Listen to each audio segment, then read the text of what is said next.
اور اس حدیث کو کبھی نہ بھولیے جو مڑے ہوئے سر کے ساتھ آیا تھا، ذوالخویسرہ تمیمی، جس کی بہت بڑی داڑھی تھی، آدھی پنڈلی تک شلوار اس کا تہبند اونچا تھا، نماز پڑھتا تھا۔ آقا نے فرمایا صحابہ کو کہ اس کی نسل سے وہ لوگ ہوں گے، یہ بخاری مسلم کی متفق علیہ حدیث، یہ بھی بتا رہا ہوں، متفق علیہ، میری پوری کتاب ہے الانتباہ للخوارج والحرورہ، میں نے بہت حدیث کل جمع کر دی ہیں اس کے اندر۔ فرمایا پہچان لو، وہ جو کہتا تھا آقا علیہ السلام کو اتق اللہ، اللہ سے ڈرو، بات اس نے بھی اللہ کی تھی، مگر یہ خبر نہیں تھی کہ کر کس کو رہا ہے۔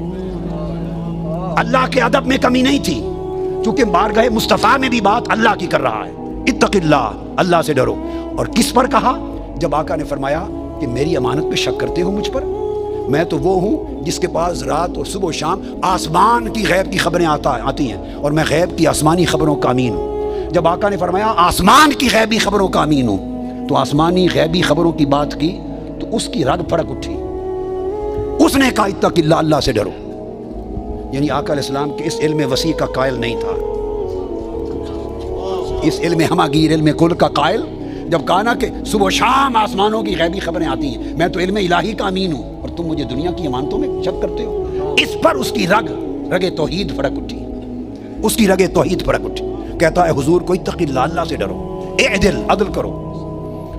جب یہ کہا تو سیدنا اب فاروق اعظم اٹھے، عرض کی یا رسول اللہ اجازت ہے اس منافق کا سر قلم کر دوں۔ میں بخاری مسلم کی متفق علیہ حدیث سنا رہا ہوں آپ کو، متفق علیہ۔ فرمایا نہیں۔ ایک حدیث میں خالد بن ولید اٹھے، فرمایا آقا مجھے اجازت دیں اضرب عنق ھذا المنافق، میں اس منافق کی گردن قلم کر دوں۔ فرمایا نہیں، لوگ کہیں گے مسلمان کو مارتے ہیں۔ اس کی پشت میں سے ایسے لوگ پیدا ہوں گے، اور صحابہ کرام سے کہہ رہے ہیں، صحابہ سے، کہ تم اپنی نمازیں ان کی نمازوں کے مقابلے میں حقیر جانو گے، اتنے نمازی ہوں گے کہ تمہاری نمازیں کم لگیں گی۔ تو نمازوں کی کثرت ہے، اتنے روزے رکھیں گے تمہارے روزے کم لگیں گے، اتنی تلاوت قرآن کریں گے کہ تمہیں تلاوت قرآن کم لگے گی۔ اور عبداللہ ابن عباس فرماتے ہیں راتوں کو تہجد میں کھڑے کھڑے ان کے ہاتھ سوکھ گئے تھے، ٹہنیاں نظر آتی تھی، قیام لیل کرتے تھے۔ غیرت تھی، دین میں تعمق تھا، سختی تھی، شدت تھی، سب کچھ تھا۔ نماز، روزہ، تلاوت قرآن، نماز، شریعت کی پابندی، اس کے اوپر سختی، شدت و تعمق، کچھ بھی بچا نہ سکا۔ فقط ایک بارگاہ مصطفیٰ میں سوء ادب تھا، سب کچھ تھا، ایک ادب مصطفیٰ نہ تھا۔ نماز بھی تھی، روزہ بھی تھا، حج بھی تھی، زکوٰۃ بھی تھی، قرأت قرآن بھی تھی، تلاوت بھی تھی، داڑھی بھی تھی، منڈا ہوا سر بھی تھا، شلوار پہ یہ چادر بھی پنڈلی سے اوپر تھی، سب کچھ سر سے پاؤں تک پورا نمونہ تھا شریعت کا۔ صرف ایک چیز نہ تھی، حیاء رسول نہ تھا، ادب رسول نہ تھا، بارگاہ مصطفیٰ کی پہچان نہ تھی، مقام مصطفیٰ کا شعور نہ تھا۔